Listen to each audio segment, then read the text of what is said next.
Welcome to episode number 2 of the School of Women's Health, the podcast. And today I'm going to be talking about my journey into women's health.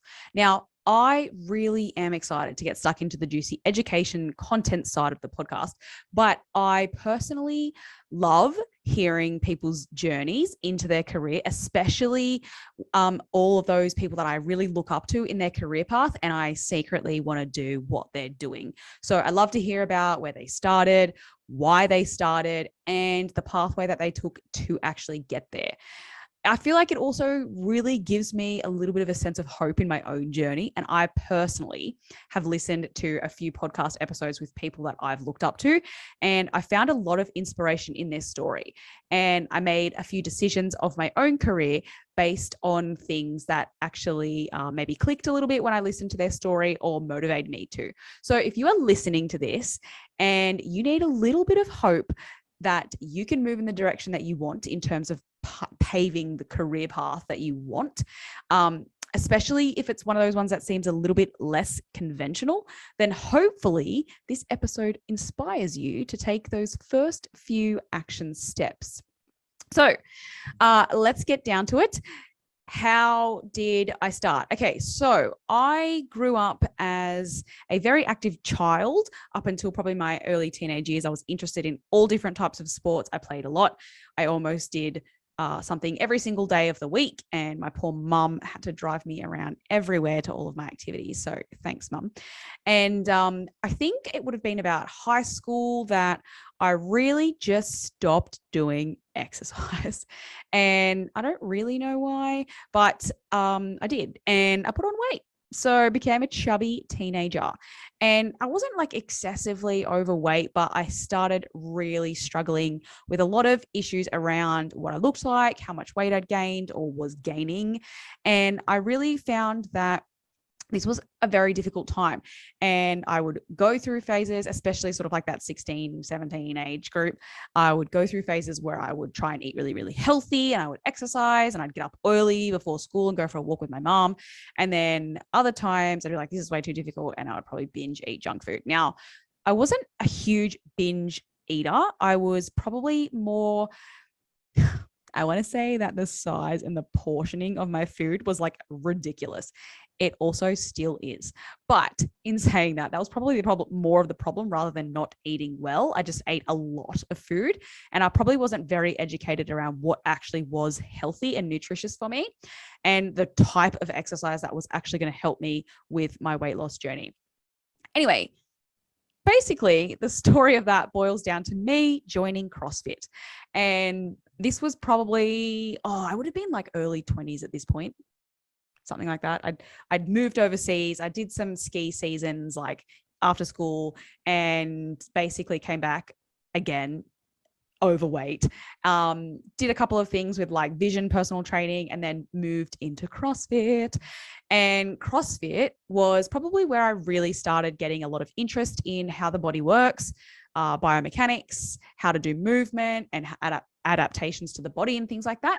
And I started basically pretty much like I spent so much time of my time researching health in general, everything. So I also had really bad acne problems at the time. So I had a lot of interest in like skin health and nutrition for that, anti-inflammatory foods. I was doing like research on hormones and health in general, blah, blah, blah. Anyway, basically we're at CrossFit, and in CrossFit, I was the typical, I need to pee before I do skipping because otherwise I would actually leak. And I actually thought this was everyone's problem at the time, and used to joke with everyone like, oh, I'm going to go to the toilet first before you. And yeah, so thought it was pretty normal. I thought it was just like a weak bladder thing. I didn't have any idea about it until my friend who I trained with at the time, shout out to her. She's probably not listening to this because she's not really into women's health, but she didn't leak, and she thought it was really weird that I did. And at that point I was like, oh, that's weird. You don't leak? And she's like, no. So that's where I guess the incontinence side of my career began. However, from there, I wanted to be an awesome CrossFit coach, just like my coach. So I decided to go to university and do sports science. And when I went to university, everyone kept telling me that basically you're not going to really be able to do anything with a sports science degree. You need to have a provider number. So you should go and do exercise physiology. So I did. I transferred over into exercise physiology and I did my 4-year degree. Now, at that time I think it was my 3rd year of university, I also joined, or I guess, I don't know, started the certificate of personal training. So I did my Cert 3 and 4 fitness online at the same time I was doing university, and I would sort of just like fluff my way through that, to be quite honest. I already knew a lot about training anyway at this point in time, so I was doing okay. But got my certificate 3 and 4 because I wanted to be able to start working ASAP and starting to apply all the skills and knowledge that I was learning, so that when I actually was going to apply for a job after my degree, I would have some experience and I would know how to train someone, I would know how to talk to someone, and I wasn't just competing against everybody else in my degree for a position. Maybe I had a little bit more of an advantage. So that's what I did. Now, when I finished my certificate 3 and 4, I started working at the gym that I was training at. So I was training in this little gym that was actually predominantly male bodybuilders at the time. And I basically walked in there one day and they were like, hey, like, do you want to start some female training here? And I was like, hell yeah, let's do it. So I did. I started working at the gym and I started personal training, and I also started training group fitness classes for women. So I was trying to pull in basically women into a male bodybuilding gym that was very grungy, underground. The reputation of it was definitely not a women-friendly environment at that point in time. So I was trying to like get this whole, I guess, personal training business up and running. And it was such hard work. I had no idea what I was doing. I had no idea about business. My parents don't have businesses, so I didn't have any experience or exposure into that at all. And basically just winged it. And anyway, so that's where the journey began. Now, at the time, I kind of finished my uni degree, and then I was contemplating, like, what do I do now? Like, do I just keep doing this personal training thing? At the time, I'd had clients, I'd had this group class, basically like a timetable put together, and I had 2 other younger personal trainers helping me run classes. Or do I just go like get a job somewhere and learn how to be an EP properly and learn how to run a business a little bit better and learn as much as I can from someone else to then go and do my own thing after? And it wasn't until I went to this really quirky alternative medicine dude who, like, I don't really know if this guy was qualified, but he did like heaps. He had like infrared saunas and salt baths and like all this weird stuff. At the time was very weird because this was like, I don't even know how long ago now, but like a while. And I spoke to him about what I was doing because he asked, and I said, I don't really know what to do. And he said, let me tell you something. If you go work for someone else, that person may help you. They may give you some advice. They may teach you some things, but they're probably not going to want you to leave their business. So they're not going to tell you everything unless you find someone really good. But if you are very driven and you are motivated, you will learn along the way and you will do everything that you need to get yourself up and running. And as long as you stay patient and motivated and keep working, you'll get there. And you won't need help from anybody else because you're going to learn things that might not even really work for the things that you want to do.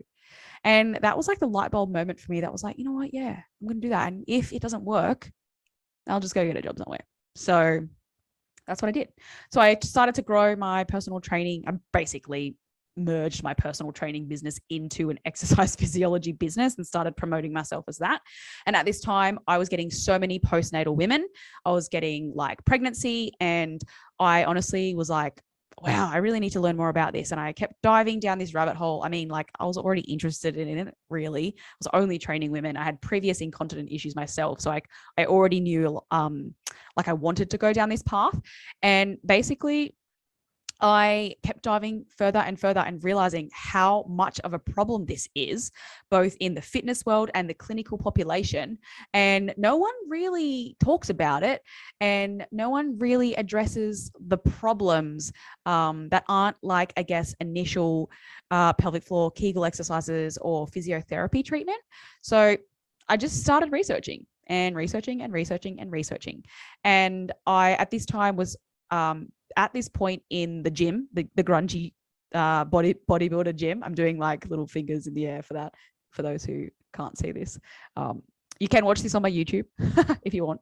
But yeah, so I basically was at this point where I'm like, you know what, this gym is just like, I can't ask women about their pelvic floor issues in this gym. There was no clinic room. I just literally sat them at the couch near the reception desk and had a chat.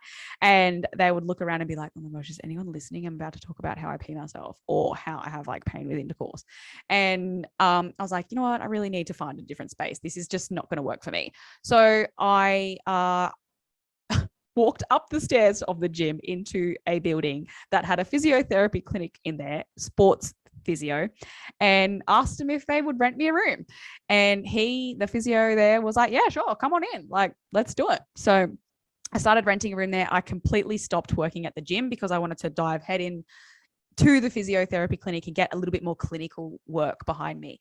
So that was great. I worked there. We did Pilates. I started building up a little bit more reputation around my name and working as a women's health exercise physiologist. And I was still seeing pretty much everyone. So anyone that wanted exercise physiology treatment. And at this point in time is when I really worked out, like, it is impossible to stay on top of all the knowledge that you need to treat metabolic health, cardiovascular health, like mental health conditions, any sort of neurodegenerative diseases, and whatever, all of it. I just could not keep up. And I kept researching for like a month. I would spend a month on one topic and then forget everything else that I needed to learn about for, say, another women's health condition or something. And I honestly just got tired and I couldn't be bothered trying to learn about it anymore. I honestly didn't really have much interest in some of that stuff anyway. And I just felt like I was trying to say yes to every single client in the fear that, I needed money and I wanted to have a successful business. So, and everyone said, why are you going to say no to everyone, all these other people, because you're basically like cutting yourself short. So I just kept saying yes. And I guess it wasn't until a bit later on that I really learned to say no to that. And it's probably when I moved online, to be quite honest. But anyway, I was working out of this physiotherapist clinic and I started to link in with a couple of other places. So I basically was also working another day at a GP in like a private practice, seeing some clients like on referrals. I'd worked with a chiropractor, which was like probably like a 30 to 40 minute drive away from my house. And I was doing like workers' comp stuff with him. And then I really started to miss the gym side of things because I was like a little bit too clinical now. And I decided to rent a space at Anytime Fitness and be the personal trainer there. And I would just be like a really good personal trainer that was into women's health and be able to help all these women.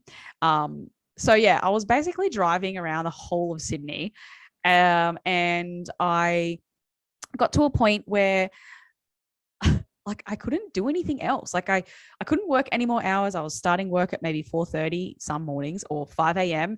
at Anytime Fitness, work a couple of hours there, personal train everybody. Then I would leave. I'd go to the clinic, the physiotherapy clinic, and work there. And then I might drive over to the chiropractor for maybe 2 clients over there, come back, do maybe another couple of physiotherapy clients in that clinic. And then I'd go back to Anytime Fitness to do the night and finish at 8 p.m. And like, I was wrecked and that was not healthy at all. But I was at a point where I'm like, oh, I can't keep doing this. I'm going to have to either stop everything and just find a space to have my own and just grow it from there, because I cannot grow this anymore. And I do not want to be working these ridiculous hours. I was super jealous of all my friends who were in this like 9 to 5 job and got time off on the weekends. Although at this time I'd actually also stopped working weekends because I learned to say no. And, but these hours were just a bit too much. So yeah, but I was thinking about it and I kind of wanted to start my own gym or my own like semi-clinical gym, half space, whatever you want to call it. And, but at the same time, I also had this big fear around committing to a space and committing to an area. So where I was at the time is where I grew up as a kid. And I just didn't really see myself living there for, I guess, the next 5 to 10 years or however long it's going to take me to grow a business like that. I hated that whole long-term commitment idea. I was a little bit unsettled in my own personal life. Like I wasn't really with anybody at this point in time. And I was still like I was living with my mum and dad at the time as well. So was a little bit all over the place. And then basically throughout that whole time, I had always spoken about with clients of mine, especially those ones who were also working in their own business. I'd always spoken to my parents about it. And I also had like a conversation with one of my placement supervisors in my last year at university about how I really wanted to just have this online business where I could just move wherever I wanted to. I could travel whenever I wanted to and be able to work basically from wherever, as long as I could have access to internet. And at the time I was like, well, you can't do that and be an EP because an EP is a face-to-face job. So maybe you have to have some sort of other online business. And yeah, I basically, I guess, didn't really commit to that idea because I didn't know how to even do that at the time. I'd thought about it and I reckon I'd written maybe like 6 different plans on how I would do that over, a couple of years. And I'd write it on a piece of paper and then be like, that's a dumb idea. Scrunch it up in a ball and throw it in the bin. And I guess it really was COVID. I hate to say it, but at that point in time, I was like, you know what? Let's go online. So COVID hit. I was working at the physiotherapist clinic, all those places. I was working everywhere. And I wanted to keep helping a lot of my clients and also wanted to still earn some money because I'd worked so hard to get to where I was and then it was just going to be nothing. So I did some virtual Pilates classes and I was like, wow, this is actually possible.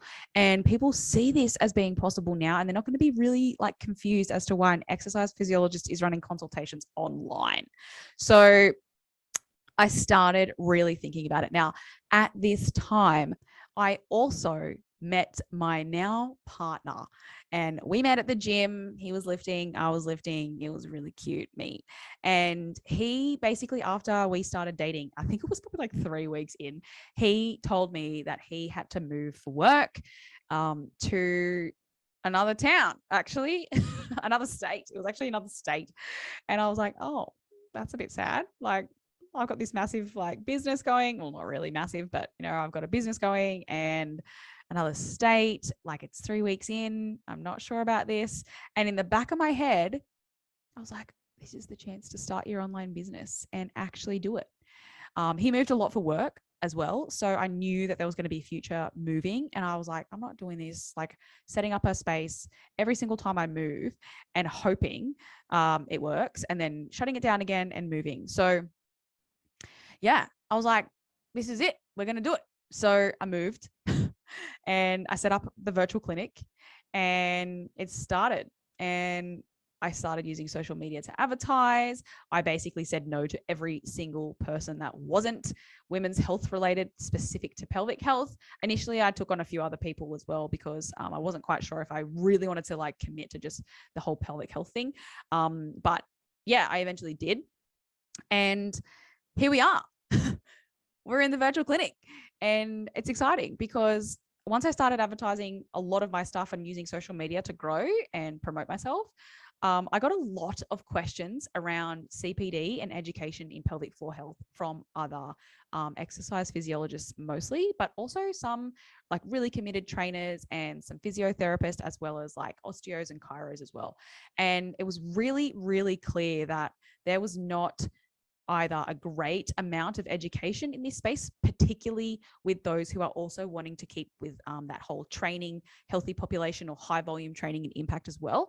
And I had this huge goal of being able to help as many women as I possibly could.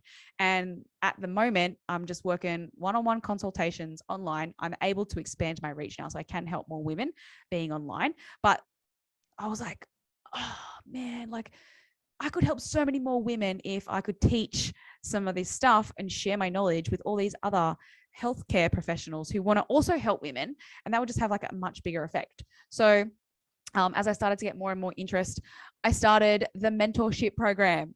And I've only been running that now. This is the first time I've run it, and it's 2 months into the 6-month program. So far, it's going so great, and it's really awesome seeing all the EPs that are in this and the strength and conditioning coaches applying what they're learning to their clients and helping more women, so that I'm having this, meeting this goal, and I'm being able to help women through other practitioners. So it's really awesome. And as questions are coming up in this, I keep thinking like, oh, I just want to share as much as I can and provide a space for people like exercise physiologists who need, or personal trainers, physios, whatever you are, who just want a little bit more knowledge, or maybe want to combine a bit more of their own practice with some women's health, or, just like even talking about the stuff that is annoying as an EP, the business side of things, how to actually do some of that, or how to stay motivated, how to be inspired by everything else, taking chances, all that type of stuff. So anyway, going on a bit of a tangent, because we're going to talk about some of that stuff in future episodes. However, if you are someone who is interested in the mentorship program and you want more continual education, I am hoping to run this again in 2023. So I'm going to put the links in the notes for the show to join the emailing list, because I'll be sending out all of the information when applications open for that. It's an application only program. I only have limited spaces. So if it runs the same way again, at this point in time, it probably will. Pop your name on that list and you'll hear about it. Anyway, I hope that story was a little bit inspiring for you, because I honestly would have listened to someone else speak about what they were doing in their business that was a little bit maybe not conventional, or maybe didn't fit the typical mold of what that role would look like. And I got really inspired, and it helped me make decisions that I probably wouldn't have made if I didn't listen to it. And I really do appreciate and am grateful for those episodes that I actually listened to. And I think if you surround yourself by people who are maybe somewhat on a pathway that's similar to yours, or in at least the same headspace with wanting to actually create their career and like make their own rules up, then it is nice to have that constant exposure, even if it is through listening to a podcast. Like, surround yourself with people that you want to be like, right? Anyway, that is a wrap for episode number 2. If you're still here listening, thank you so much for listening. I really, really appreciate all the support that's come. I've actually received already so much support through my social media about this, the whole podcast and the School of Women's Health. So thanks again. And I will catch you in the next episode in a fortnight. We'll catch you in the next one. Bye.